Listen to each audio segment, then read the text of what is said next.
이 종류 한번 수입해 보시죠 하면서 사진을 한 장 보여줍니다.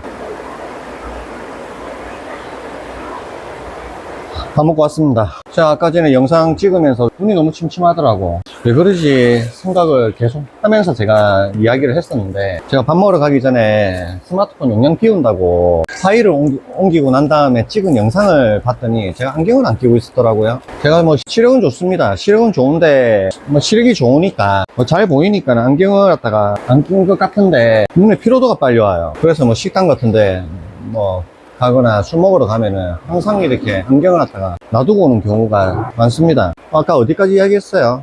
그래서 직원이 사진을 보여주면서 이게 범블비 스네일이라는 건데 이 종류 한번 수입해 보시죠 하면서 사진을 한 장 보여주더라고. 이 사진입니다. 이게 범블비 스네일이라는 종류인데 당시 국내에 판매하고 있던 스네일 종류가 한 종류밖에 없었어요. 애플 스네일이라고 아시죠? 물 달팽이 종류인데 잔반 처리를 잘 해가지고 물고기랑 합사를 많이 합니다. 근데 뭐 보도 못한 요 범블비 스네일을 보여주면서 뭐 이 애들이 녹점 있기를 기가 막히게 제거를 해준다는 거야. 애플 스네일 같은 경우에는 녹점 있기 제거 못 하거든요. 이 녹점 있기가 뭐냐면은 녹색 점처럼 생기는 이끼 종류가 있습니다. 그게 딱딱한 성질이라 가지고 손으로 문 떼도 안 지워져요. 뭐 비파, 안시 이런 거 넣어도 그거를 못 없애줍니다. 면도칼 같은 걸로 긁어내야지 없어질 정도로 강도가 센 이끼 종류인데 이걸 다 먹어 치워준다네 얘들이. 국내에 한 번도 뭐 방입이 된 적 없는 종류인데 해외에서는 인기가 많다고 합니다. 중요한 거는 뭐 이쁘더라고. 그리고 사이즈가 작아요. 다 커봤자 1cm 정도밖에 안 돼. 이거다 싶어가지고 인도네시아의 사진을 보여줍니다. 이거 있나? 물어보니까 of course, very cheap 뭐 이래 사더라고. 가격이 엄청 싸대요. 그리고 이 종류 같은 경우에는 뭐 양식이 아니고 야생종이다 보니까 미리 말을 해줘야지 채집을 해서 보내줄 수 있다고 이야기를 하더라고요. 그래서 일단 알겠다 하고 전화를 끊고 수산품질원에 연락을 합니다. 뭐 수입 가능한지부터 확인을 해야 되니까 전화를 해서 요거 국내에 한 번도 수입한 이력이 없는 종류인데 이 종류 수입 가능한지 확인 좀 해주세요. 뭐 이메일로 항명하고 사진도 보냈으니까 확인해 보시고 연락 주세요 하고 전화를 끊었어요. 3, 4일 후쯤에 수산품질원에서 연락이 왔습니다. 해당 뭐 스네일 같은 경우에는 뭐 수입 가능한 품종이니까 뭐 일반 물고기처럼 검역 받으면 됩니다. 이렇게 이야기하면서 대신에 이게 최초 수입이다 보니까 정밀 검사 대상이 될 거라고 하더라고. 그래서 뭐 고민할 거 뭐 있어요? 진행시켜. 어차피 인도네시아에서 수입 일정이 잡혀 있는 상태였기 때문에 뭐 추가로 주문을 한 거죠. 당시 제가 도매를 하고 있었잖아요. 그래서 수족관 거래처에 이 사진을 갖다가 이렇게 쭉 보여주면서 이러한 종류가 이번에 새로 수입 들어올 예정이니까 필요하신 사장님들은 미리 주문 주셔야 물량 확보할 수 있습니다 라고 홍보를 했어요. 뭐 당시 수족관 사장님들도 처음 보는 품종이다 보니까 또 이쁘잖아. 그래 놓으니까 많은 호기심을 가졌었고 꽤 많은 선주문을 받게 됩니다. 또 수입이 들어왔어요. 들어와서 실제로 보니까 사진보다 더 이쁩니다. 이거 대박날 수도 있겠다 라는 생각이 들더만은 느낌이 들어요. 이거 잘하면 이거 대박 나겠다. 일단 제가 최초로 수입을 했으니까 다른 사람들이 따라하기 전에 빨리 요거를 갖다가 마케팅을 해가지고 치고 빠져야 되겠다는 생각이 들더라고. 그래서 수산품질원에서 방문을 해서 정밀 검역을 해야 된다고 해서 10몇 마리 시료를 가져가서 검사를 했고요. 아무 문제 없다고 결과가 나와가지고 정식으로 통관이 됐습니다. 그래서 판매하기 시작을 했습니다. 난리 나기 시작하는 거죠. 일반 물고기 키우시는 분들이 처음 접하는 종류다 보니까 엄청 많이 찾았었어요. 그거를 찾는 사람들이 많으니까 수족관 사장님들도 너도 나도 할 것 없이 전화가 와가지고 선주문을 할 정도였으니까 그 당시에 그것 때문에 신규 거래처가 많이 늘었었습니다. 뭐 어찌 알고 공급 가능하냐고 전화가 막 오더라고. 초창기에 도매할 때 물고기 좀 이용해달라고 그렇게 부탁할 때는 쌩까드만은 왜 이러는 걸까요? 인자 와가지고 그 물고기 받기 위해서 부탁을 많이 하더라고. 근데 이 종류가 제가 야생종이라고 말씀드렸잖아요. 물량이 무한정 있는 게 아니고 인도네시아 같은 경우에는 이게 또 건기, 우기가 또 이렇게 또 나눠져 있어요. 그래서 채집할 수 있는 기간이 한정돼 있다 보니까 항상 물량이 딸렸었거든. 물량이 한정되다 보니까 모든 수족관 사장님들한테 다 공급을 못 합니다. 그래 놓으니까 뭐 너도나도 친한 척을 하면서 이제 부탁을 하는 거죠. 돈도 미리 줄 테니까 뭐 우선적으로 먼저 챙겨달라. 사장님 앞으로 많이 팔아 드릴 테니까 좀 부탁 좀 안 드리면 안 되겠습니까? 뭐 이런 식으로 이제 뭐 저한테 막 부탁을 하기 시작을 하는 겁니다. 아무튼 뭐 너도나도 다 친한 척을 다 합니다. 제가 당시 도매도 하고 있었지만 소매도 하고 있었는데 수족관 사장님들 뭐 도와준답시고 제 팔 물량까지 다 줬었어요. 하도 뭐 주문 소리 해서 하니까는 뭐 제 딴에는 뭐 오지랖을 부린 거지. 저라고 주문 많이 안 들어왔겠어요.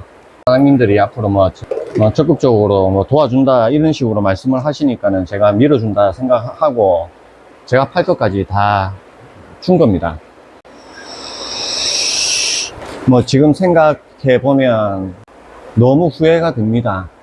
왜 이런 말을 제가 하는지에 대해서는 나중에 나올 거예요. 덤블비 스네일을 기점으로 해서 거래처가 많이 생겨가지고 도매 판매도 어느 정도 활성화가 되기 시작을 합니다. 그리고 이후 한 3개월 지났나 한 통에 등기를 받게 됩니다. 말로만 듣던 고소장. 뭐 서울에 있는 모 수족관 업체에서 저를 상대로 고소를 한 거죠. 그래서 무슨 내용인지 쭉 보니까 뭐 자기네들이 촬영한 물고기 사진을 저희가 뭐 도용을 해가지고 제 쇼핑몰, 뭐 위메프, 쿠팡 여기에서 상품 이미지로 사용했다는 내용이더라고. 근데 고소했던 그 수족관 업체가 예전에 제가 미러마우스 할 때 미러를 주기적으로 주문했던 수족관 업체더라고. 그래서 뭐 대수롭지 않게 뭐 전화를 했죠. 전화를 해서 반갑게 인사하고 뭐 사장님 저 기억하시죠? 얼마 전에 미러마우스 운영했던 사람인데 이번에 수족관으로 전향했습니다. 저희가 실수로 사장님 물고기 사진을 사용한 것 같은데 정말 죄송합니다. 바로 삭제 조치하겠습니다 라고 제가 말을 했습니다. 근데 반응이 시큰둥해요. 그 사장님이 뭐라냐면은 뭐 그렇게 간단한 문제가 아니다. 저희 쪽에서 일단 고소한 상태니까 조만간 뭐 경찰서에서 연락이 갈 겁니다. 뭐라고 이야기를 하길래 제가 사장님 저 미러마우스 지금까지 하다가 요번에 대면관상으로 사업 전환한 사람입니다. 저랑 거래도 오래 하셨는데 웬만하면은 뭐 좋게 해결하면 안 되겠습니까? 라고 제가 말을 했죠. 그러면 고소 취하할 테니까 합의금을 달라고 해요. 그래서 제가 저도 제가 잘못했으니까 그래 인정하고 합의를 봐야 되겠다 생각이 들어가지고 그래서 얼마를 생각하고 계시는가요? 물어보니까 얼마 부른지 아세요? 4,200만 원을 부릅니다. 4,200만 원. 4,200만 원이요.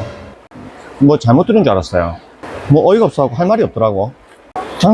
장난치는 줄 알고 다시 물어봤다니까? 만약에 여러분 같으면 어떻게 하시겠습니까? 정말 궁금해서 물어보는 거예요. 여러분 같으면 4,200만 원 주고 합의하시겠어요? 일단 전화를 끊고 고소장에 나와 있는 내용을 쭉 확인을 하면서 어떤 사진을 제가 사용했는지 쭉 보니까 총 18장의 물고기 사진을 사용을 했더라고요. 제가 그 사진이 뭐 저작권이 있는 줄 알고 뭐 사용을 했겠습니까? 저도 뭐 무지했던 거죠. 쇼핑몰에 상품 이미지를 올려야 되잖아요. 그럼 대부분 사진 같은 경우에는 수출 농장에서 제공해주는 사진을 썼는데 뭐 굳이 수입할 필요 없는 비인기 어종들 이런 어종 같은 경우에는 수입을 안 하니까 구글에서 검색을 해가지고 나온 사진을 썼었거든. 뭐 하필이면은 그 사진들이 그 수족관 업체에서 촬영한 사진이었던 거죠. 18장에 4,200만 원. 한 장이 얼마라는 소리예요? 한 장의 사용료가 230만 원이라는 소리인데 여러분들 같으면 수긍하겠습니까? 뭐 예술 작품도 아니고 꼴랑 그 물고기 사진 한 장에 230만 원이라는 게 말이 안 되잖아. 그리고 내가 그래 내가 그 사진을 가지고 돈이라도 벌었으면 뭐 할 말이 없죠. 제가 100% 잘못한 건 맞습니다. 모르고 썼던 알고 썼던 남의 사진 자체를 쓴 것 자체가 잘못한 거니까. 근데 보통 저작권자가 있는 사진 같은 경우에는 사진의 출처를 표시를 하잖아요. 나는 그 부분도 이해가 안 되더라고. 보통 저작권자가 사진 도용하지 말라고 사진 모퉁이나 가운데에다가 저작권자를 워터마크로 표시를 합니다. 그런 게 전혀 없었고, 그리고 제가 그 수족관 업체 사이트에 들어가서 다운받은 것도 아니고 구글에서 다운받은 건데 순간 잘못 걸렸구나 라는 생각이 들더라고. 그리고 사용했다던 그 사진들을 하나씩 하나씩 보니까 대부분 비인기 어종이었거나 시즌 어종들이 대부분이래 가지고 실질적으로는 판매되지 않았던 사진들이 대부분이었습니다. 그 온라인 쇼핑몰 보면은 상품은 있는데 품절이라고 표시되어 있는 상품들이 있죠. 그런 어종들이었더라니까. 그래서 뭐 한 일주일 됐나? 한 일주일 지나니까 경찰서에서 참고인 신분으로 조사받으라는 연락을 받습니다. 저희 실장이 생각했을 때는 제가 직접 조사를 받으면은 흥분해가지고 일을 더 크게 키울 수 있을 것 같다고, 제가 좀 다혈질이다 보니까 실장이 저 대신에 경찰서 가서 얘기하고 오겠다고 하더라고요. 가기 전에 해당 경찰서에 근무하고 있는 한 다리 건너 알고 있는 지인이 있어가지고 전화해서 물어봤죠. 이러이러한 일이 생겨가지고 경찰서에서 지금 조사받으러 오라고 하는데 어떻게 해야 되냐고 물어보니까 대수롭지 않게 큰 문제는 아닌 것 같으니까 그냥 편하게 조사받고 오세요. 이렇게 이야기를 해서 저 대신에 실장이 경찰서에 가서 조사를 받고 옵니다. 금방 왔더라고요. 어떻게 됐냐고 물어보니까 담당 조사관이 큰 문제는 아니니까 있는 그대로 얘기하면 된다고 해서 있는 그대로 이야기를 하고 왔다더라고요. 큰 실수를 한 거죠. 여러분들 잘 들으십시오. 이렇게 하시면 안 돼요.